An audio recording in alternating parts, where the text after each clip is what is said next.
नमस्ते यारों। आज हम बात करने जा रहे हैं राम मंदिर और बाबरी मस्जिद के विषय में। क्या सच में बाबरी मस्जिद हिंदू मंदिर को तोड़कर बनाया गया था? और फिर बाबरी मस्जिद कैसे गिराया गया, कौन लोग शामिल थे? और यह भी जानेंगे बाबरी मस्जिद और राम जन्मभूमि का विवाद कब से शुरू हुआ। ये सब सारी घटनाएं हम इस वीडियो में जानेंगे। तो चलिए शुरू करते हैं राम मंदिर का इतिहास का वो सच जो शायद आपको पहले किसी ने नहीं बताया होगा। बाबरी मस्जिद और राम जन्मभूमि के विवाद पर जाने से पहले मैं आपको कुछ बता दूं।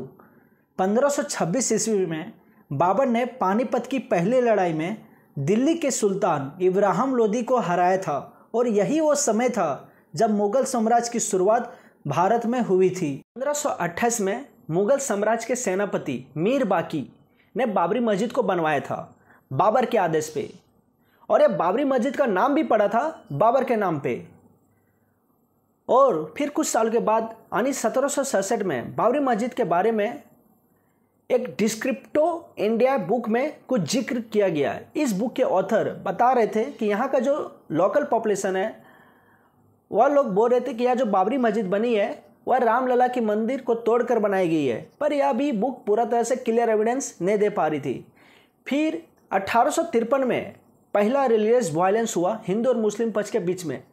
हिंदू पक्ष का दावा था कि यह जगह राम जन्मभूमि है जहां भगवान राम का जन्म हुआ था, और वहां जो मस्जिद बनी है वह रामलला की मंदिर को तोड़कर बनाई गई है। वही मुस्लिम पक्ष का कहना था कि बाबर के हुक्म से 1528 में बनी मस्जिद है और वो वहां शुरू से नमाज अदा करते हुए आए हैं।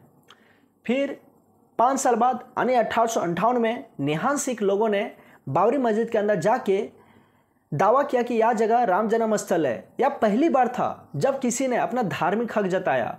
निहान सिख कौन लोग होते हैं? निहान सिख वो सिख ओधा होते हैं जो गुरु गोविंद सिंह के समय से सिख धर्म और समाज की रक्षा के लिए हमेशा तैयार रहते हैं। और निहान सिख की पहचान होती है नीला चोला, बड़ी पगड़ी और शास्त्र। और फिर यही सब तनावपूर्ण माहौल को देखते हुए 1859 में ब्रिटिश गवर्नमेंट ने एक रेलिंग लगवा दी जो हिंदू और मुस्लिम एरिया को डिवाइड करती थी।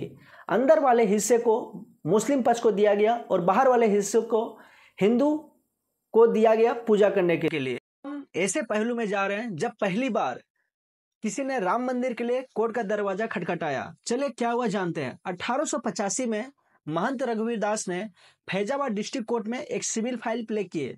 इनका कहना था जहां राम चबूतरा था वहां एक छोटी राम मंदिर बनाने का परमिशन दिया जाए, पर उस टाइम के जो डिस्ट्रिक्ट जज थे उन्होंने इस रिक्वेस्ट को रिजेक्ट कर दिया। उनका कहना था यह एक सेंसिटिव रिलीजियस साइट है, अगर यहां मंदिर बनाने का परमिशन दिया जाएगा तो कम्युनल वायलेंस हो सकता है।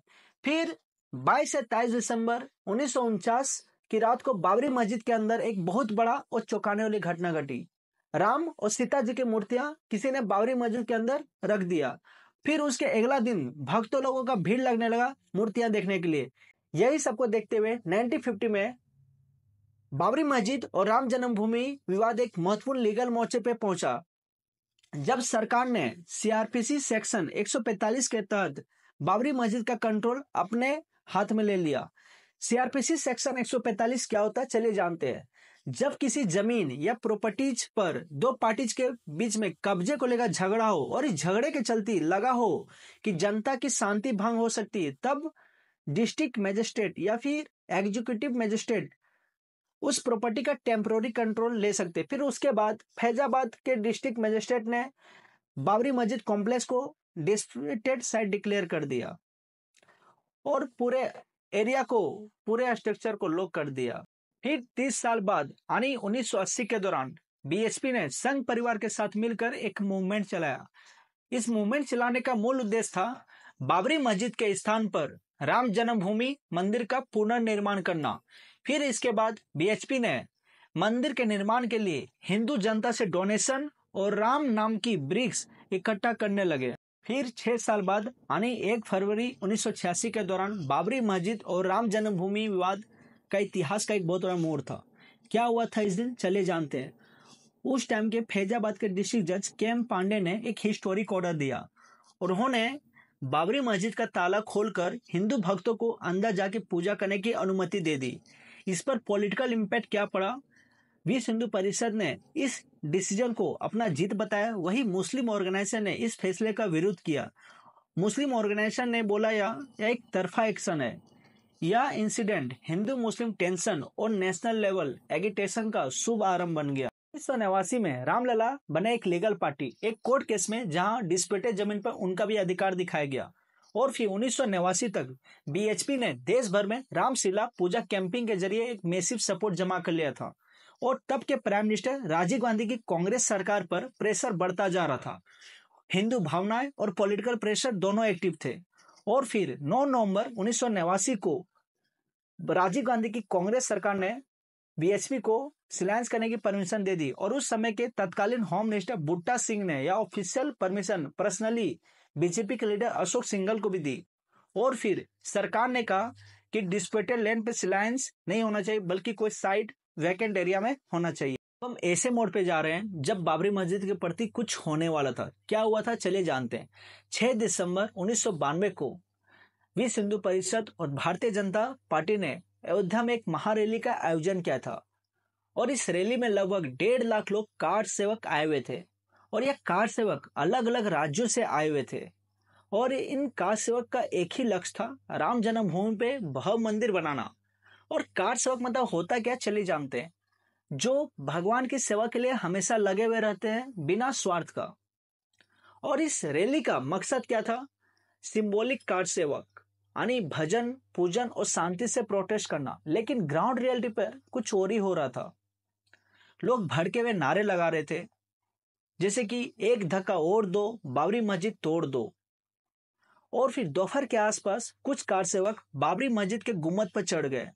फिर उन्होंने हथौड़ा बेलचा रस्सी से मस्जिद को तोड़ना शुरू किए। और फिर शाम होते तक पूरी बाबरी मस्जिद ध्वस्त हो चुकी थी। और फिर इस इंसिडेंट के बाद देश भर में हिंदू मुस्लिम दंगे हुए, जैसे कि महाराष्ट्र, गुजरात, यूपी, एमपी, बंगाल, ये सब जगह पे हिंसा फैली।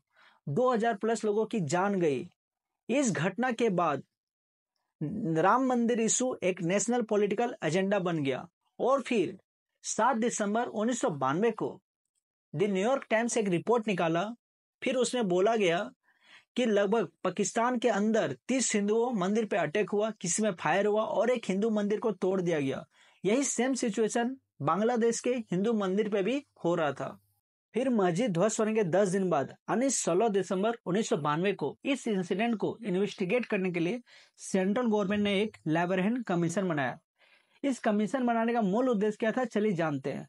बाबरी मस्जिद गिराए जाने के पीछे किसकी जिम्मेदारी थी, कौन लोग शामिल थे और किस तरह से पूरी घटना घटी, इन सब बातों की जांच करना था। और फिर इस कमीशन ने अपने रिपोर्ट बनाने में 17 साल लगा दिए। और फिर जो रिपोर्ट जो सबमिट की गई वह 30 जून 2009 को की गई। और इस रिपोर्ट में क्या लिखा हुआ था वो भी चलिए देखते हैं।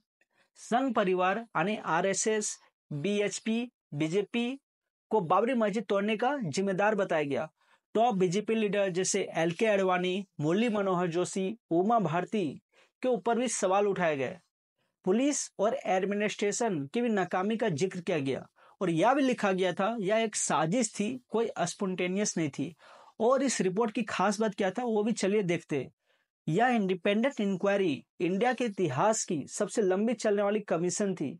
और फिर इसकी 10,000 पेजेस की भी रिपोर्ट काफी चर्चित में रही। फिर कुछ साल बाद यानी 2003 में आर्कोलॉजिकल सर्वे ऑफ इंडिया की टीम ने एक हिस्टोरिक एग्जीबिशन किया था, जो इलाहाबाद हाई कोर्ट के ऑर्डर पे हुआ था, ताकि यह जांचा जा सके कि बाबरी मस्जिद के नीचे कोई पुराना मंदिर या ढांचा था या नहीं। और फिर एसआई की टीम ने बाबरी मस्जिद के साइड पर 90 से ज्यादा गड्ढा खोदे। और फिर कुछ दिनों के बाद एसआई का रिपोर्ट आया जिसमें बताया गया कि बाबरी मस्जिद के नीचे एक मैसिव हिंदू रिलीजियस स्ट्रक्चर के रिमेन्स मिले हैं, जैसे कि पिलर्स, लोटस और कुछ हिंदू रिलीजियस सिंबल जो कि इस्लामिक स्टाइल से बिल्कुल अलग थे।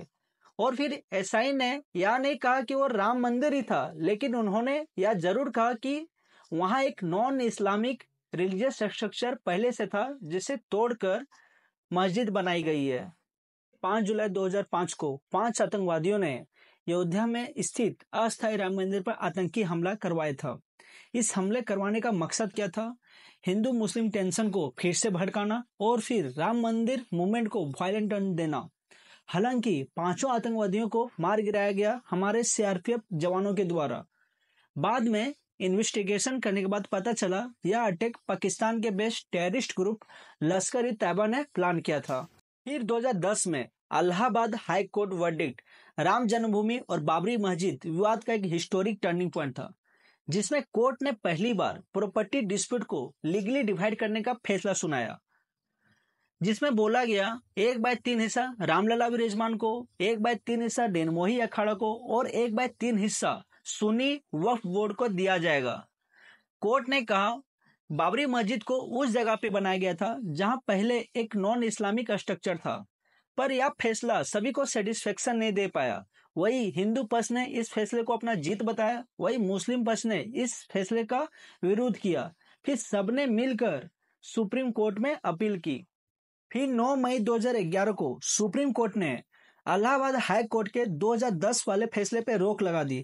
सुप्रीम कोर्ट ने कहा यह जमीन मंदिर या मस्जिद का नहीं है बल्कि कानूनी हक का है।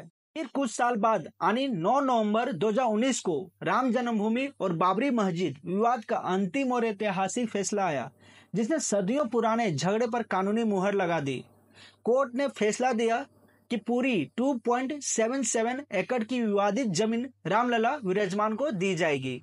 5 फरवरी 2020 को भारत सरकार ने संसद में आधिकारिक रूप से घोषणा की कि राम मंदिर निर्माण के लिए एक स्वतंत्र ट्रस्ट बनाया गया है और इस ट्रस्ट का नाम होगा श्री राम जन्मभूमि तीर्थ क्षेत्र। और इस ट्रस्ट बनाने का मकसद क्या था, चलिए जानते हैं।